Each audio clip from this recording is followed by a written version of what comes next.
중고등부 찬양팀 이름이 뭐라고요? 프레이저. 올해 들어서 중고등부에게 미션을 주었습니다. 중고등부 아이들을 어른 정예배 때 한번 세워봐라. 그래서 잘하면 계속 세우겠다, 그렇게 얘기를 했습니다. 그래서 올해는 성가대도 주일날 낮예배 때에 우리가 한 교회임을 또 서로가 확인하는 겸해서 주일학교가 2번 3, 6, 9, 12월 이렇게 해서 4텀인데 하여튼 주일학교가 2번을 서게 되고요. 또 중고등부가 성가대로 2번을 서게 될 것이고, 그리고 저녁예배 때에도 우리 찬양팀이 이렇게 찬양 인도할 때에 몇 번 더 서게 될 것입니다. 서게 되는데 오늘 딱 보니까 제가 딱 첫 느낌은 피는 찐하다, 이렇게 좀 더 건강한 신혜숙, 좀 날씬한 손명호, 예. 좀 더 기다란 김광모, 날씬한 손대호, 판수?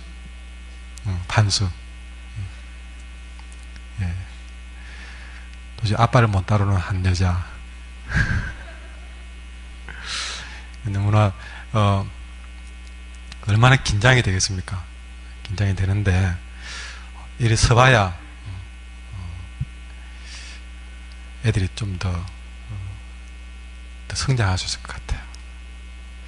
이 아이들이 기타도 못 잡고 드럼도 못 치는 애들이었습니다. 그 정동 지사님이 애들 불러가지고 기타 가르치면서 드럼 가르치면서 또 찬양팀을 하고 이렇게 자라는 모습이 눈에 보입니다. 이 한번 서기 위해서 애들이 주일날 집에 가도 않고 라면 끓여 먹으면서 오늘 선 겁니다. 박수 한번 쳐주세요.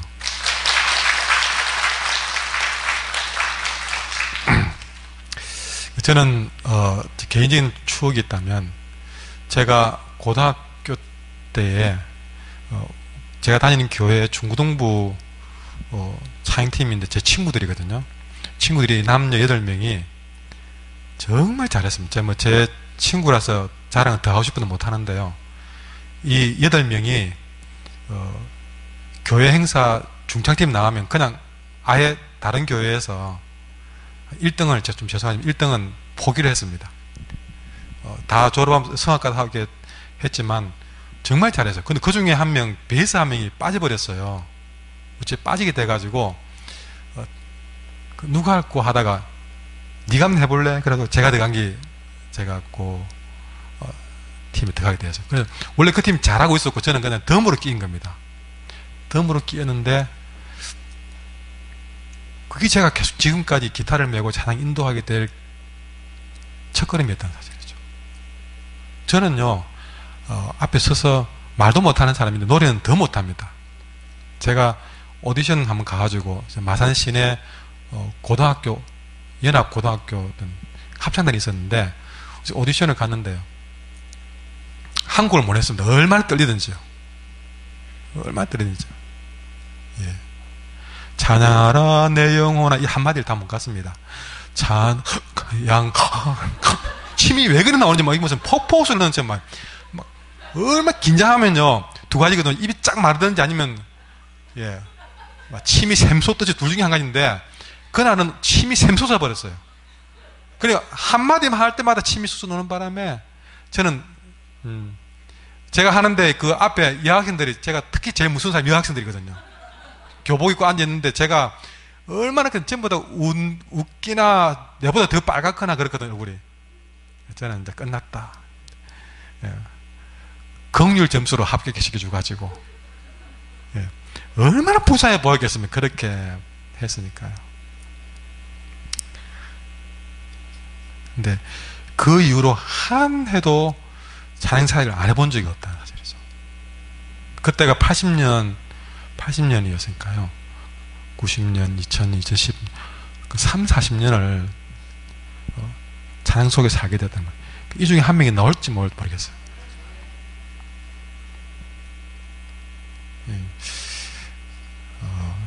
잘한다 못한다는 중요하지 않을 것 같습니다. 최선을 다해서 애들이 여기서 하나님을 찬양할 수 있다는 것이 어른들과 그게 저는 너무나 감사한 일인 것 같아요. 이런 아이들이 많이 커왔으면 좋겠습니다. 많이 커와서 그래서 뭐 세상에 내놓을 만한 그런 인재는 아니라지라도 저도 그 아이들이 하나님을 기쁘게 찬양할 수 있는 사람으로 세워나가는 일들이 또 주일학교에서 해야 될 일이 아니겠는가. 저희 좀 더 수고를 많이 해주세요. 고생이 되더라도 해주시고, 재능이 있으면 여러분 아이들을 위해서 재능을 쏟아부을 분 있으면 누구든지 자원해 주세요. 꼭 음악이 아니더라도 이 아이들 속에는 문학까지 나와야 되고, 글 좋아하는 사람은 글 쓰게 만들어져야 되고, 미술 잘 그려야 되는 그림 좋아하게 만들어줘야 되고, 이런 만들기 좋아하면 여러분만 갖고 계시지 마시고 아이들에게 좀 쏟아주세요. 우리 교회 공간 많잖아요. 그러면 아이들 불러놓고 내가 만드는 거 가르쳐줄게, 이런 어른들이 많이 나와야 됩니다. 그것도 안 되면 애들 라면 먹던 거 좀 밥 먹게 만들어주고, 아이들이 간식이 그리워서 그냥 전방에서 침 흘려 새지 않게 만들어주는 게 또 이런 것도 할 일입니다. 예. 그렇게 여러 모양으로 여러분이 참여할 길이 많거든요. 그래서 한길교회 중고등부 주일학교 가면 어른들이 얼마나 위해 주든지 여러분 그게 복음이 돼가지고, 한길교회는 우리 아이들 막 최고로 이기더라. 어른들이 아이들을 쏟아부은 일은 뭐 여러분 좀 더 많이 해주십시오. 그래서 교사들이 뭐 구태 재정 그 예계산 할 때 그 안 울지도 걱정 안 할 만큼 안 울 만큼, 그렇게 사실은 여러분 실제적인 정성과 손길에서 주머니 나와서 아니면 손을 한번 잡아주어서 그게 더 큰 거라고 생각됩니다. 재정 다 가지고 가서 활동하는 것보다는 여러분의 관심과 그렇게 사랑이 우리 아이들을 자라게 만들면 그게 저는 최고예요.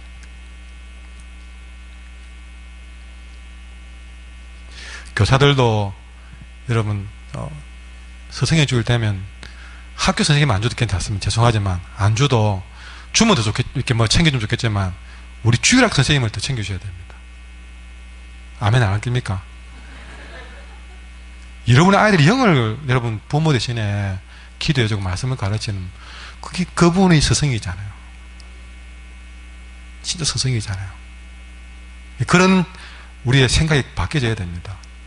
바뀌어져야 돼요. 영을 돌봐주는 것을 귀하게 이기고 그렇게 여러분이 챙겨줄 수 있는 마음만 가진다면 희망이 있다는 사실이죠. 오늘 우리가 마가복음을 우리가 계속 지금 보고 있는데요. 저녁에 오늘 이 마가복음에서 예수님의 가르치는 사역이 나옵니다. 예수님은 크게 세 가지 사역으로 정리가 되는데, 첫째는 복음을 전했습니다.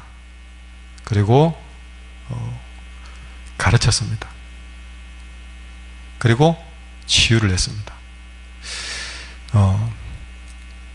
그런데 예수님이 한 일은 복음 전하고 가르치고 치유한 일만 했는데, 이상하게 예수님이 사역을 하면 할수록 예수님 주변에는 예수님을 따르는 사람도 모였지만 예수님을 대적하는 사람들도 모이기 시작했어요.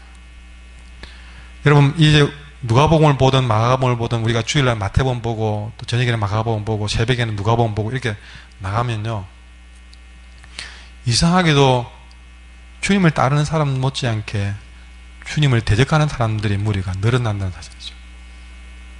다시 말하지만 주님은 복음 전하고 가르치고 치유하는 좋은 일만 했는데 그런 대적하는 사람들이 나타난다는 거예요. 이게 이상한 일이지 않습니까? 예수님이 군대를 일으킨 것도 아니고.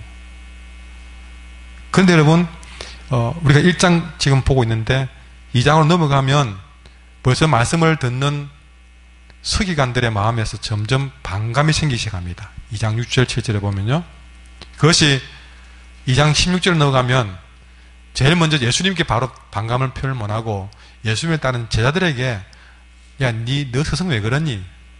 하고 반감을 슬쩍슬쩍 흘리기 시작합니다.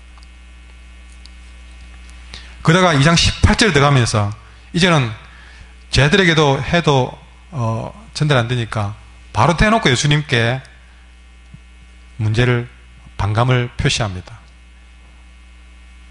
24절에 넘어가면서는 더 이제는 적대감을 표현해냅니다. 공격적으로 바뀌게 됩니다. 3장에 넘어가면서 아예 예수님을 고발할까로 넘깁니다. 나중에 3장 6절 넘어가면요, 예수님을 어떻게 죽여버릴까까지 2장에서 3장 넘어가는데 점점 안에 있던 반감이 제자들에게, 본인에게 공격적으로 나중에는 송사에 이르다 나중에는 그런 정도까지 점점 자라는 모습을 보게 됩니다. 여러분, 이것이 우리가 마가복음 전체에서 보는 내용인데, 자, 오늘은 우리가 1장, 우리가 이 말씀을 보면서 가버나움에서 일어난 사건을 우리에게 설명해 주고 있습니다. 역시 여기서도 예수님은 가르쳤었고 치유하고 선포하는 일을 했습니다. 그런데 여기서 예수님은 귀신 들린 사람을 만나게 됩니다. 귀신 들린 사람을 찾아간 것도 아닌데 우연하게 설교를 하고 있는데 그 자리에 귀신 들린 사람이 있었는데, 그때 귀신 들린 사람이 벌떡 일어나서 예수님께 한 말이 24절에 나옵니다. 그가 하는 말이, 나사렛 예수여, 우리가 당신과 무슨 상관이 있나이까? 그러면서 하는 말이, 나는 당신과 무슨 상관이 있습니까? 우리를 멸하려 왔나이까? 여러분, 앞에서 예수님이 귀신 들린 사람을 멸하러 왔다 말도 안 했는데 스스로가 찔려서 하는 말이, 당신 나를 죽이러 왔습니까? 얘기하거든요. 그러면서 나는 당신이 누군 줄 압니다. 그러면서 하는 말이 뭡니까? 당신은 하나님의 거룩한 자입니다 라고 얘기합니다. 놀랍게도 예수님이 어떤 분인가를 제일 먼저 알아본 존재가 귀신 들린 사람이었다. 예수님이 고향에서 말씀을 전했을 때는요, 그 고향 사람들이 저 목수 아들 아니냐, 요셉 아들 아니냐, 그렇게 계속 예수님을 제대로 못 알아봤는데, 제자들도 이분이 주님을 따르면서도 이분이 어떤 분인가를 다 파악 못하고 있는데, 귀신 들린 사람이 나 당신 누군지 안다 그러면서 당신은 하나님의 아들이다, 거룩한 자다.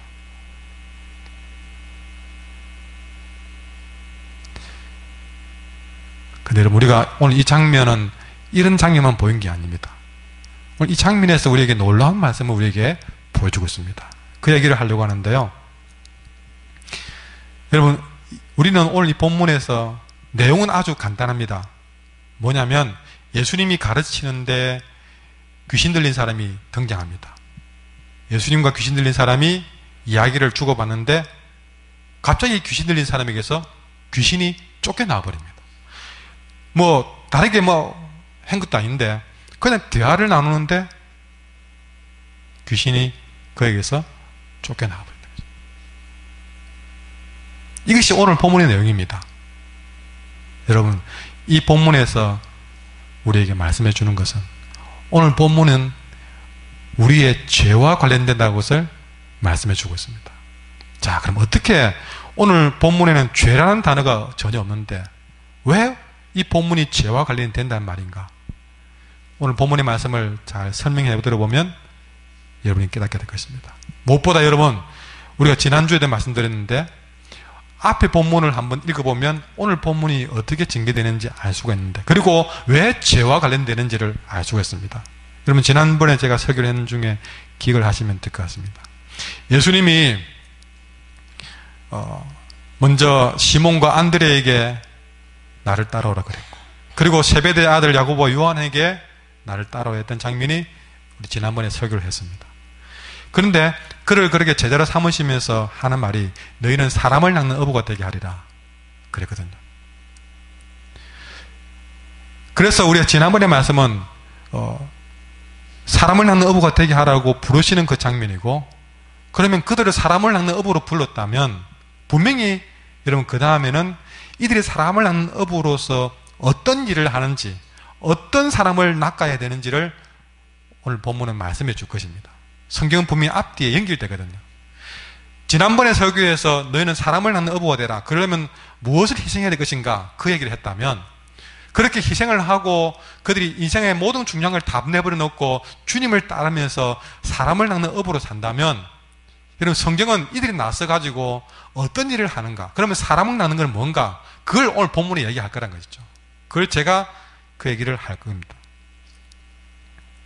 여러분, 그들은 주님을 따르면서 무엇보다 그에게 보장되었던 그 좋은 것들을 내버려 두고, 그물을 버려두고 배를 내버려 두고 주님을 따랐습니다. 그런데 거기서 그들이 주님을 그렇게 가진 모든 걸 다 버리고 따르게 만든 이유는 뭐냐? 그것은 바로 15절 말씀에 답이 있습니다. 여러분, 15절에 주님이 복음을 전하면서 하는 말이, 때가 찼고 하나님의 나라가 가까웠으니 회개하고 복음을 믿으라 선포했습니다. 여러분, 예수님이 베드로의 빈배에 올라서 설교를 했는데 그 설교 내용은 우리가 알 수가 없습니다. 그런데 오늘 마가복음을 보면요, 마가복음에서 답을 하나 찾는 것은 예수님이 그 빈배에서 분명히 때가 찼고 하나님 나라 가까웠으니 회개하고 복음을 믿으라는 내용의 설교를 했을 것 같다, 그런 생각을 갖게 만든 거죠. 어쨌든 회개하라는 말의 메시지가 선포됐을 것 같다. 왜 그런 생각을 했느냐? 여러분, 베드로가 주님의 그런 기적을 보고 그 했던 말이 뭡니까? 나는 죄인이로니 주여 떠나소서 그랬거든요. 그러니까 주님의 거룩하신 앞에도 자기의 죄를 봤지만 분명히 주님은 그 빈배에서 회개에 관련된 설교를 했고, 거기에 베드로가 크게 찔림을 받아가지고 내가 바로 그 죄인입니다라고 엎드리게 된 것 같아요. 여러분, 중요한 거는 제가 전에 말씀드렸지만 회개하라고 선포하는 그 말씀, 그래서 베드로가 내가 죄인입니다라고 깨닫게 만들었던, 그래서 베드로의 인생에 그 숨겨놓은 죄악을 꽉 찔렀던, 내가 죄인입니다라고 스스로 고백하게 만들었던 그 회개케 만든 말씀이 사람이 겉으로 볼 때는 베드로를 말씀 가지고 확 죽여버린 듯한 말씀으로 보였지만, 여러분, 그 말씀으로 그가 죄를 철저히 회개하고 난 다음에 그는 오히려 사람을 낳는 업으로 하나님께 쓰임받는 일이 되고 말았다는 것이죠.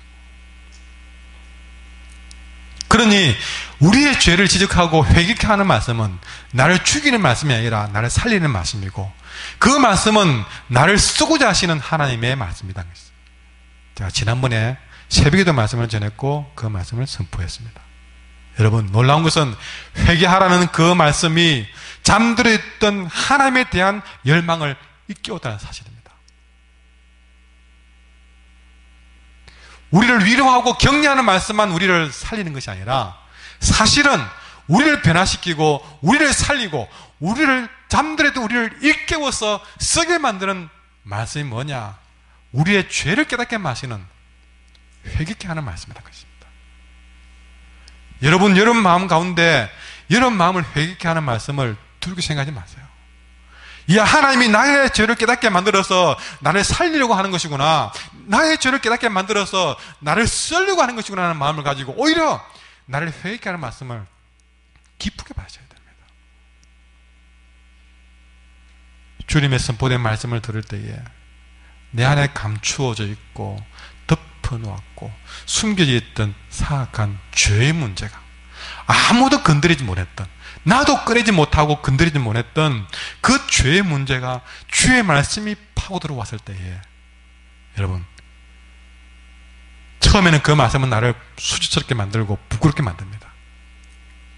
내가 죄인인 걸 깨닫는데 얼마나 부끄럽고 힘들겠습니까?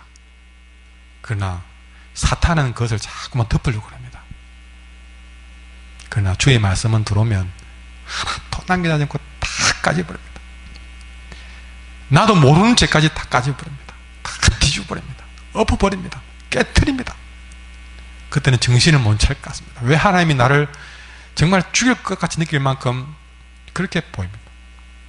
그러나 그것이 깨지고 벗겨지고 난 다음에는 전혀 경험하지 못했던 나의 새로운 모습을 보기 시작합니다.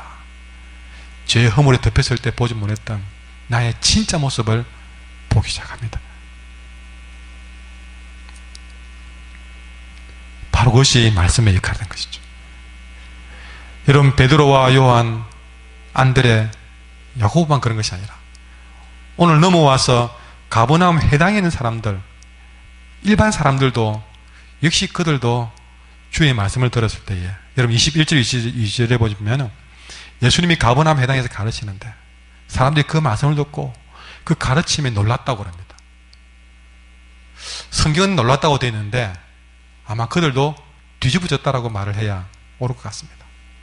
주의 말씀을 듣는데 막 뒤집어지는 거예요. 그렇다고 막 뒤로 넘어지는 게 아니라 그 말씀을 듣는데 평소에 율법학자들이 들려주는 말과는 차이가 나다는 것이죠.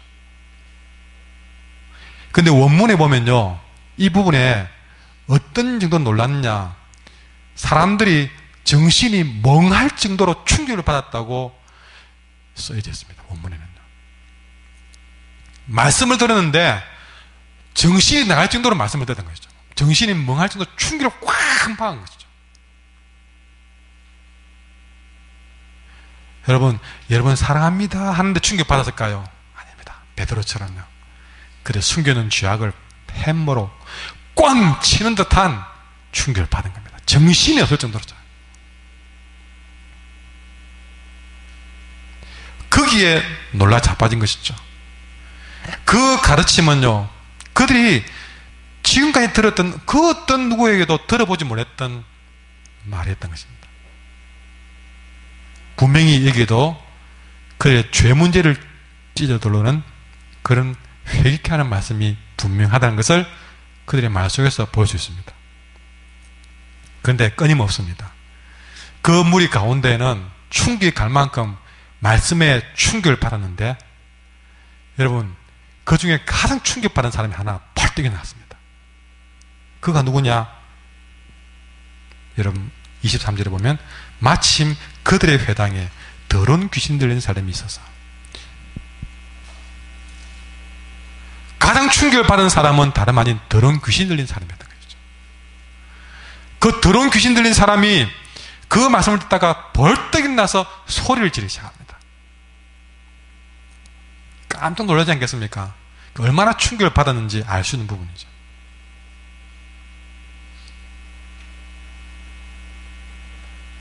그 귀신 들린 사람이 소리질을 말하되 나사렛 예수여 우리가 당신과 무슨 상관이 있나이까?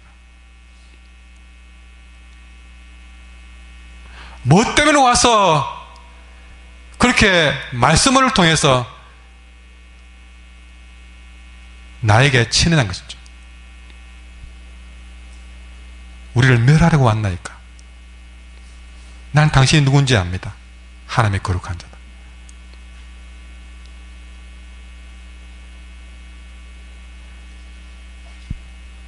여러분 여기서 말씀을 가르친 바로 그 회당에 귀신 들린 사람이 있습니다. 그 귀신도 여러분 더러운 귀신이었습니다. 이 장면을 보면서 27절에 다 놀라 서로 무료돼. 또 깜짝 놀랐습니다. 서로 말을 합니다. 이게 어찌된 일이냐. 그러면서 하는 말이 뭡니까? 권위 있는 새 교훈이로다. 사람들이 이 귀신을 쫓아내는 장면을 보면서 권위 있는 새 교훈이다. 여러분 귀신을 쫓아냈다면 와 대단한 능력이다 그렇게 말하는 것이 많은데, 이 마가복음은 어떻게 했습니까? 대단한 능력이라고 하지 않고 이야 정말 말씀에 권위가 있다, 새 교훈이다.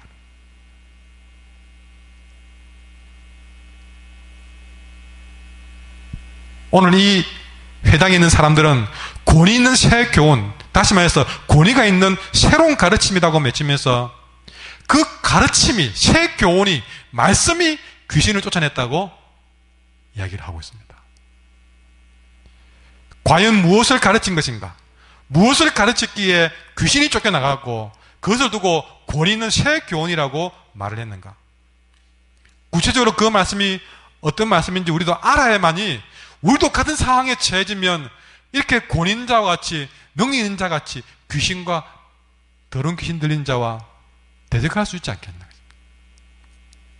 여러분 이 더러운 귀신이라는 단어를 헬라어로는요 푸뉴마티라는 단어를 쓰고 있는데, 흔히 말해서 이것은 영어로 보면 영. 그러니까 우리는 귀신이라고 표현되어 있지만 영입니다. 영. 이 푸뉴마티가 똑같이 어디에 쓰여 있냐면요, 10절에 쓰여 있습니다. 10절에 보시면요, 예수님이 세례 받으시는데 성령이 비둘기같이 자기에게 내려오는데 여기에 사용된 성령의 푸뉴마티를 쓰고 있단 말이죠. 그러니까 이 푸뉴마티가 어디에서는 예수님에게 성령으로 비둘기같이 임하시는 것으로 정말 아름답게 쓰여졌고, 오늘 본문에서는요, 귀신이라고 표현된 이곳에 여러분 굉장히 안 좋게 써있단 말이죠. 여러분, 그 푸뉴마티나 이 푸뉴마티나 같은데 차이는 뭐냐? 여러분, 예수님께 임한 영과 이 사람을 사로잡고 있는 영의 차이점은 더러움의 차이입니다. 그래서 더러운 영이라고 표현을 하고 있는 것이죠. 여러분, 이 땅에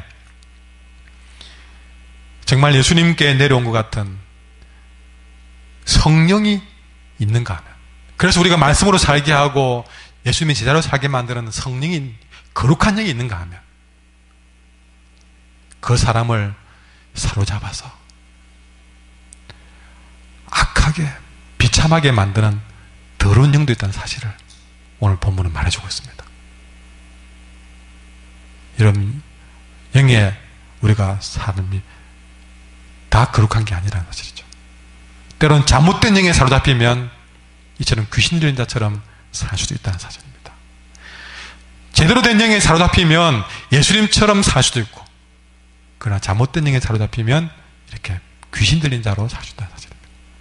귀신이 있다고 해서 따로 뭐 처녀 귀신 그런 게 아닙니다. 우리는 전설의 고향에 나오는 귀신이 아니라 이거는 더러운 영이다. 여러분, 그런데 이 더러운 영에 대해서 마가복음 7장에 가보면요, 여러분 7장을 한번 넘겨보실까요? 7장에 가보면 14절부터 더러운 영에 대한 좀 더 부가적인 설명이 나와 있는데, 너희는 다 내 말을 듣고 깨달으라. 무엇이든지 밖에서 사람에게로 들어가는 것은 사람을 더럽히지 못하는데 사람 안에서 나오는 것이 사람을 더럽게 한다. 그렇게 이야기합니다. 그러니까 사람들이 그게 무슨 뜻입니까? 예. 그게 예수님이 하시는 말씀이 쭉 넘어가셔서 20절에 사람에게서 나오는 것이 사람을 더럽게 한다고 하면서 속에서 곧 사람의 마음에서 나오는 것은, 자, 그리고 21절부터 뭐랍니까? 사람에게서 나오는 것인데 여러분, 그것이 사람을 더럽힌다고 했습니다. 그게 뭡니까? 먼저 악한 생각입니다. 악한 생각.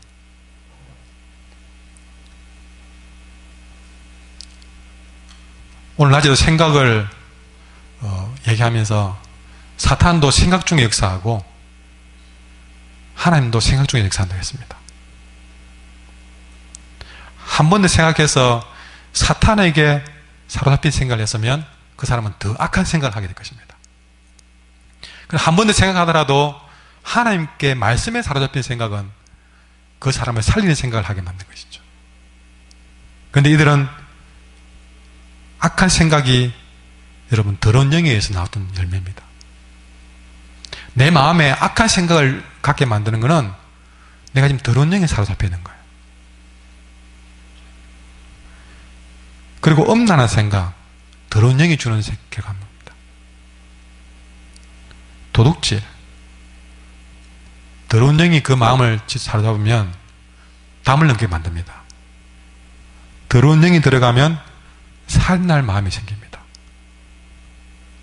더러운 영이 들어가면 간음할 마음이 생기고 탐욕이 생기고 악독한 생각이 들고 속이는 생각이 들고 음탕해지고 질투하게 되고 비방하게 되고 교만하게 되고 우매하다, 어리석다.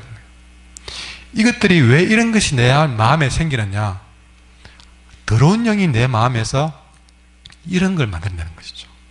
여러분 속에서 이런 게 보이면 아, 내가 지금 더러운 영의 영향을 받고 있구나. 귀신 들다 그래서 이 사람이 여러분 무슨 이러고 다니느냐? 그게 아닙니다. 여러분 중요한 거는 이 사람이 회당에서 말씀을 듣는 무리 속에 있다는 사실을 아십시오. 흔히 말하면 교회 잘 다닙니다. 봉사도 잘했습니다. 겉으로 볼 때는 같이 지낼 때는 이 사람이 그런 줄 몰랐습니다. 어쩌면 알았더라도 그리 심한 줄 몰랐습니다. 그런데 말씀이 들어가니까 이 사람 속에 어떤 영이 있었는지 팍 파헤쳐지는 거예요. 평소에 좀 거짓말 좀 했고 좀 음탕한 생각했고 막 그게 그 정도야 이랬습니다. 아무 문제 없는 줄 알았습니다. 인간적인 면을 볼 때는. 그러나 거룩한 말씀이 던져지니까 진짜 그 속에 있는 더러운 영이 그 안에서 마음껏 그 안에서 거짓말하게 만들고 그 사람을 독하게 만들고 음탕하게 만들고 시기하게 만들고 질투하게 만들고 자기가 그렇게 더러운 영이 그렇게 강한 줄 몰랐습니다. 그런데 말씀이 들어가 보니까 어마한 영이 그 사람 앞에 탁 자리잡고 앉아가지고 이 사람 인생을 그렇게 갉아먹고 있는 것이죠.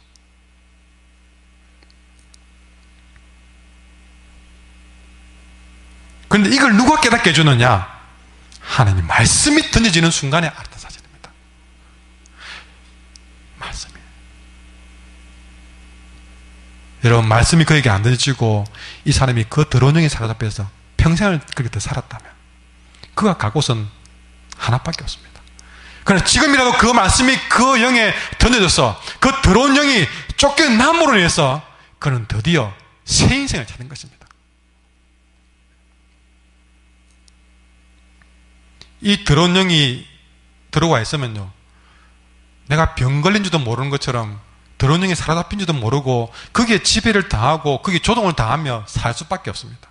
아니 그 안에서 좀 이게 아니다 싶어서 좀 바르게 깨끗하게 살려고 정신을 차리려고 해봐도 마음대로 안 됩니다. 그 영이 그 마음속에서 지배하고 있는 순간에는요, 아무리 노력해도 거기서 벗어날 수는 없습니다. 아니 벗어나려고 할수록 이 더러운 영은 그 사람을 더 악한 길로 몰아가서 이제는 붓고서라도 그 사람이 회복되지 못할 만큼 계속적으로 물어갑니다. 스스로 힘 가지고서 이겨낼 수가 없습니다. 그러나 오늘 예수님은 어떤 분이란 말씀을 낮에는 그 백성을 자기 죄에서 구원하기 위해서 왔다고 그랬습니다. 그래서 우리는 고난도 수치도 우리가 견뎌내고 넘어서서 어쨌든 예수님이 내 인생에 오게 만들어야 된다고 했습니다. 그 예수님이 내 마음 가운데 오셔야만이 말씀이 내 마음 가운데 파고 들어와서 그 말씀에 내가 진정으로 그 말씀에 사로잡혀야만이 나를 사로잡고 있던 그 악한 영이, 나를 사로잡고 있던 그 더러운 영이 쫓겨나가면서 그 더러운 영에 사로잡힌 사람들이 드디어 말씀과 예수님 때문에 자유를 얻게 되는 것입니다.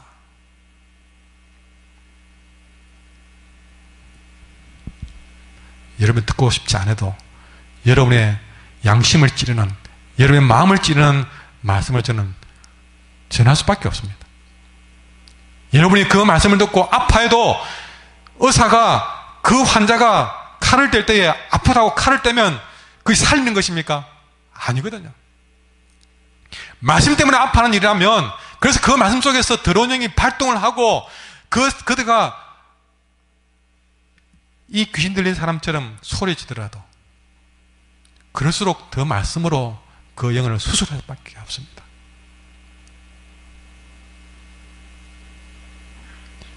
이런 더러운 영에 사로잡혀 사는 사람들은 오늘 본문에 보았듯이 특별한 어떤 사람이 아니었습니다. 어느 본문에도 회당 밖에서 갑자기 누가 뛰어들어가지고 했다는 말이 아니라 멀쩡히 안에서 예배 잘 드리고 그 회당에서 잘 지내던 사람이었습니다. 중요한 사실은 예수님의 권세 있는 말씀에서 보되니까 더러운 영을 가진 자가 제일 먼저 거기서 자극을 받고 그 더러운 영을 가진 자가 결국에는 말씀 때문에 쫓겨나가게 되는 것을 보게 된 것이죠.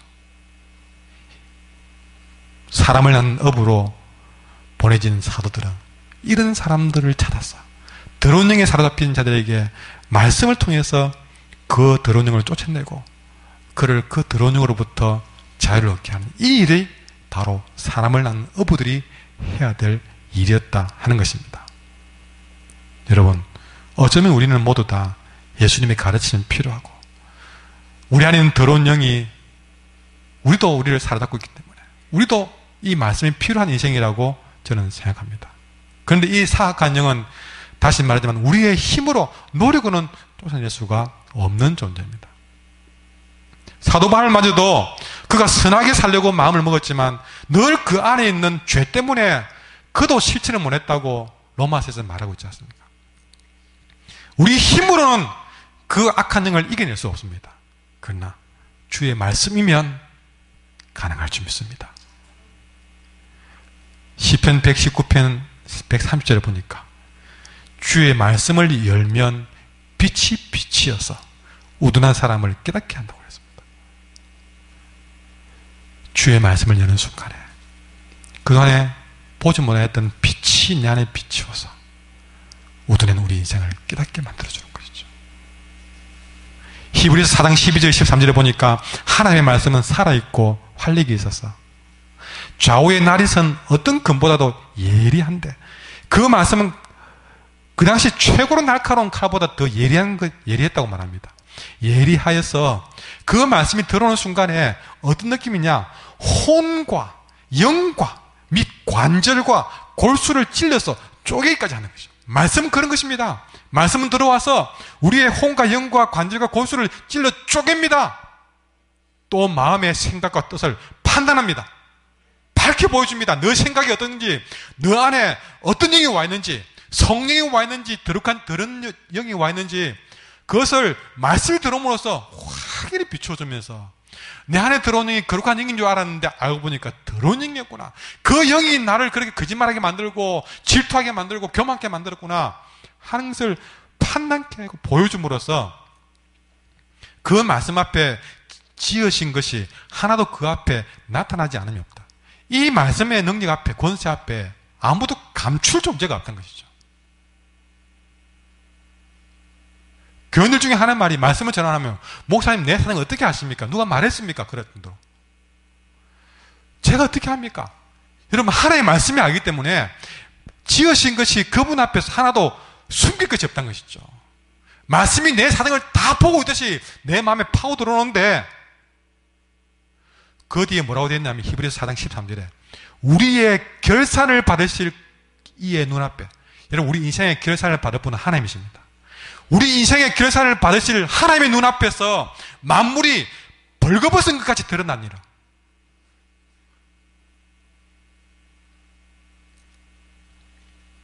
그런 말씀의 빛이 내 안에 들어오면 우둔한 사람을 깨닫게 만드는 것이죠. 여러분 중요한 것은 말씀이 내게 그렇게 들어오는 것을 감사히 여기는 것이죠. 말씀의 빛이 내 안에 있는 더러운 귀신을 내쫓습니다. 나를 회개하게 만듭니다. 그렇게 해서 여러분 왜 귀신을 쫓고 회개하게 만듭니까? 그 말씀이 나를 깨끗게 해주는 것입니다.